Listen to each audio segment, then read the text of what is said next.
O que eu aprendi ouvindo tantas vozes? Quando comecei a dar aula de canto, eu achei que eu ia ensinar a técnica vocal, né? Respiração, afinação, projeção, interpretação. Só que com o passar do tempo, nós percebemos, você vai percebendo, que nunca é só sobre técnica, que o canto ele ultrapassa muitas outras fronteiras. E, na verdade, cada pessoa ela traz uma história e cada uma dessas histórias faz com que a gente vá descobrindo que nunca é sobre técnica, sobre melodia, mas sobre uma história de vida. Cada voz faz com que nós nos debrucemos aqui muitas investigações, porque nós passamos a perceber que aquela voz, ela tem determinados traços, ela tem determinadas dificuldades e muitas vezes essas dificuldades, elas têm a ver com questões que vão muito além da parte fisiológica, tem muito a ver com a parte mental, com a parte emocional, com tudo, com a vivência, com a história que essa voz conta.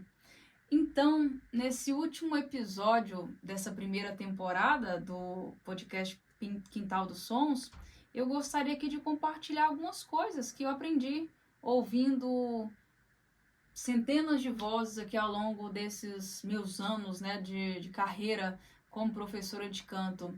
E antes de dar seguimento aqui aos conteúdos de hoje, já sabem, né, o nosso pedágio. Então, vão lá, curte, compartilha, seja no YouTube, seja no Spotify, e colabora aqui com a divulgação, né, do caso desse nosso podcast.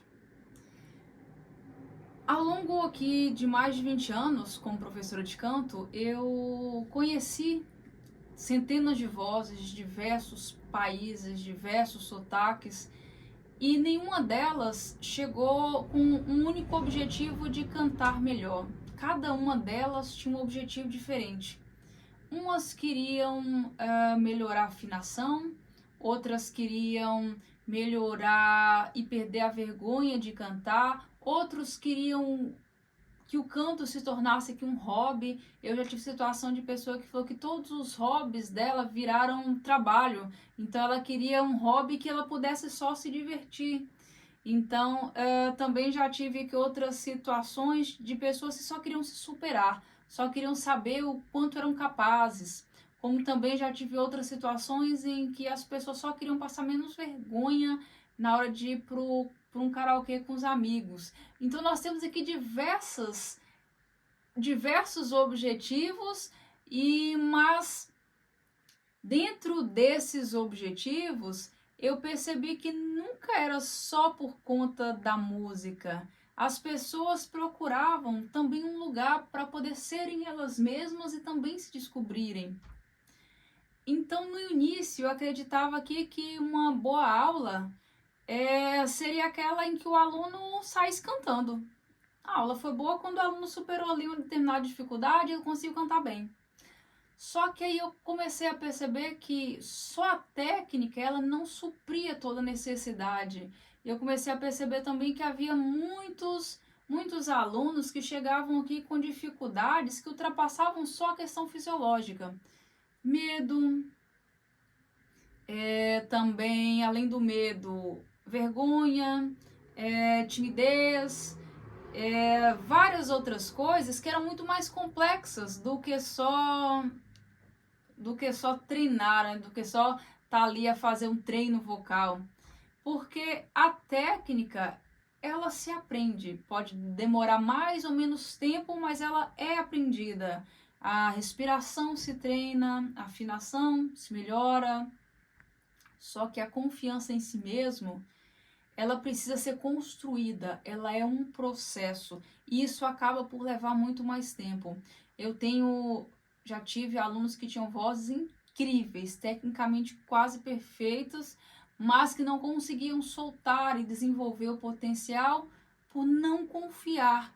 Eles, quando iam soltar aqui no determinado agudo, não soltavam por medo, iam para o grave, não conseguiam soltar por medo. E aí eu já vi muita gente falando assim, não, mas esse medo é só porque eles não estão seguros, é só porque eles acham que não são bons o suficiente, é porque eles não aprenderam bem a técnica. Não é só isso, não é só isso. Muitas vezes a pessoa até aprende, a pessoa repete, e ainda assim falta aquela coragem para emitir a voz como deveria ser. Como também isso aqui até gera determinadas polêmicas, né? Porque eu já vi muito profissional dizendo que a alimentação não tem nada a ver, a alimentação antes de cantar, ou bebidas destiladas que não tem nada a ver, que isso não atrapalha, basta comer, beber, depois beber água. E a gente sabe que isso cientificamente, até quem não canta, não é? As reações que nós temos em termos de pigarro, de a saliva ficar muito mais espessa, de também irritações, refluxo, uma série de coisas que acontecem derivadas aqui da questão dos hábitos alimentares, do que a pessoa come, do que a pessoa bebe, e isso interfere sim na apresentação ou muito antes de uma boa apresentação. E o que eu percebo aqui é também que muitas vezes o maior avanço de um aluno não é alcançar a nota mais aguda de uma música, mas é conseguir cantar sem pedir desculpa antes. Não é sem chegar para si mesmo ou para quem estiver ouvindo e quase que falar assim, pelo amor de Deus, né? Peço 1000 desculpas por ter me ouvido, porque a minha voz é horrorosa, porque eu canto muito mal. E coisas assim que interferem diretamente na própria performance, insegura, medrosa, mecânica, que a pessoa vem a ter, no caso, né, na hora da apresentação. E durante essa temporada eu quis falar muito sobre isso, né? Eu falei sobre vergonha, sobre memória, sobre identidade, sobre pertencimento. E existe aqui uma razão para isso, porque eu nunca encontrei uma voz que não fosse separada da história da pessoa. A voz, ela muda quando nós mudamos e ela acompanha nossos medos e as nossas fases de vida, nossas alegrias, nossas perdas, nossos recomeços. Talvez por isso trabalhar a voz seja trabalhar aqui um pouco da própria vida, desenvolver uma série de outras áreas também. Inclusive, eu fico muito orgulhosa quando eu vejo alunos que, de alguma forma, começaram a cantar e sentiram a necessidade de praticar uma atividade física e sentiram a necessidade de participar de festivais, sentiram a necessidade de ir a concursos e audições, porque isso tem a ver com a pessoa ganhar confiança para se jogar, além do vínculo, né, da criação de comunidade, do conhecer pessoas que têm objetivos comuns. Então isso acaba aqui por gerar um círculo quase, em que nós conseguimos criar hábitos novos, ao mesmo tempo em que nós também conseguimos desenvolver processos de melhoria que intervêm não só na nossa voz, mas a nossa vida como um todo. Então, quando nós começamos a cantar e começamos a desenvolver esse potencial, ele não tem a ver só com ganharmos mais notas entre graves e agudos, mas também com nos reconhecermos, como nós nos reconhecermos a nossa própria voz. Então, sempre que chega um aluno novo para mim, a primeira pergunta que eu digo é por quê? Por que você está aqui? Quais são os seus objetivos? Que é através disso que eu passo a conhecer um pouco da história.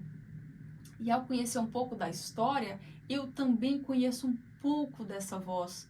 E a partir disso a gente começa a criar um protocolo que é muito específico, porque cada voz é única, e por mais que a gente tenha exercícios vocais que são base ou que podem funcionar para todo mundo, cada dia essa voz ela vai chegar para mim com uma necessidade nova, porque hoje essa voz ela tá mais áspera, amanhã essa voz ela tá mais soprosa, hoje essa voz tá mais tá mais ressecada, enfim, a voz cada dia ela conta uma história, porque é como a pessoa está. Se a pessoa está cansada, a voz também vai estar. Se a pessoa está eufórica, a voz também vai estar. Se a pessoa está doente, a voz também vai estar. Então, lidar com essas especificidades faz com que cada voz que eu ouço traga-me uma nova percepção.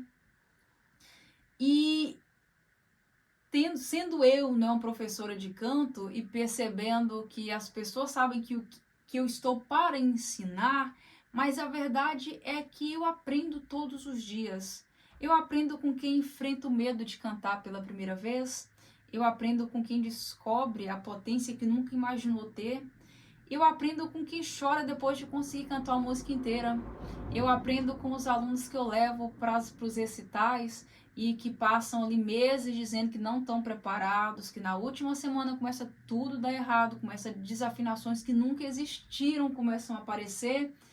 Eu aprendo quando eu treino esses meus alunos para aprenderem a não se boicotar, porque a gente se boicota o tempo inteiro, né? A gente está aqui o tempo inteiro procurando formas de provar para nós mesmos o quanto nós somos ruins.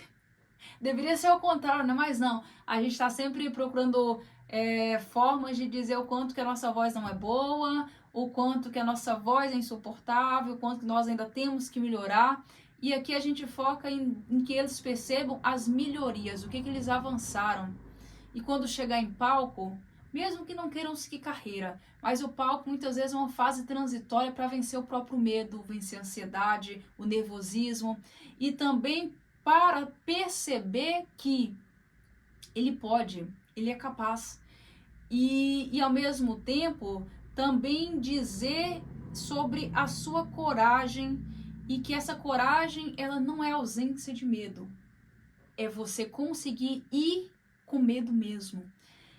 E nesse processo, a gente também aqui tem a parceria da Daniela Tachner, que é uma neuroterapeuta. Então, os alunos e eu, nós temos aqui parcerias e métodos e práticas para aprender a controlar.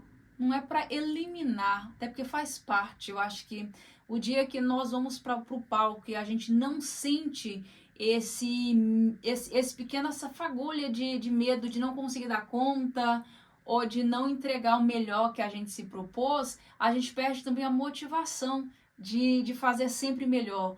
Então, o medo ele não é eliminado, mas ele é controlado. Ele é controlado e muitas vezes ali a gente consegue transformar, agregar o que a gente tinha, sei lá, 100% de medo, a gente coloca ali 60% de coragem e vai. Porque é isso que movimenta o nosso corpo, a nossa voz e a nossa identidade. A gente vai criando uma identidade humana, artística e vocal, porque fazer diferente ou encontrar formas de fazer diferente é sempre algo que nos impulsiona a sermos melhores profissionais. Então, se eu tivesse aqui que resumir tudo que eu aprendi ouvindo tantas vozes durante tantos anos em uma única frase, seria muito sobre que não é preciso ser perfeito, mas é preciso ser ouvido. Enquanto a gente não coloca a nossa voz no mundo, ninguém vai nos ouvir e nós também não vamos. A gente precisa ter essa coragem de cantar, de se expor, de evoluir e não esperar estar pronto, porque o estar pronto é uma metáfora, não é um mito. Você nunca está pronto. Você vai chegar aqui com 20 anos de experiência e vai continuar achando 1 milhão de defeitos na sua voz, na sua performance, porque... E também, se não fosse assim, você estaria estagnado, você estaria cantando como há 20 anos atrás. Isso também ninguém quer, né?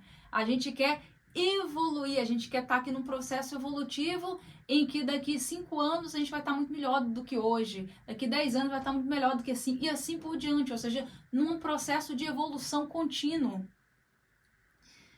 Então, uma voz, ela quando encontra esse ponto de equilíbrio, né, não é de encontrar perfeição, porque nem sempre a perfeição é o melhor, né? A perfeição ela pode impressionar, mas a autenticidade é algo que aproxima, é algo que conecta. Autenticidade, carisma, e no fim das contas é o que a gente procura quando a gente canta, que é conectar, é conexão. Então, quando eu escolhi aqui o nome Quintal dos Sons, eu imaginei que fosse aqui um lugar simples, né?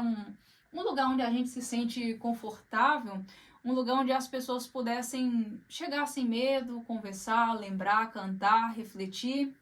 E eu acho que foi exatamente isso que nós construímos aqui ao longo dessa primeira temporada. E obrigado a cada um que caminhou até aqui comigo.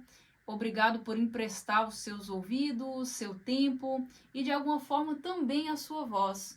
Porque este podcast ele nunca foi sobre música apenas. Foi para falar sobre pessoas, sobre acontecimentos e talvez uma coisa mais bonita que eu descobri aqui ouvindo tantas vozes, que é que cada uma dessas vozes tem algo a dizer e tem algo a dizer nesse quintal. Então esse foi o Quintal dos Sons, do meu quintal para o seu. Até a próxima temporada.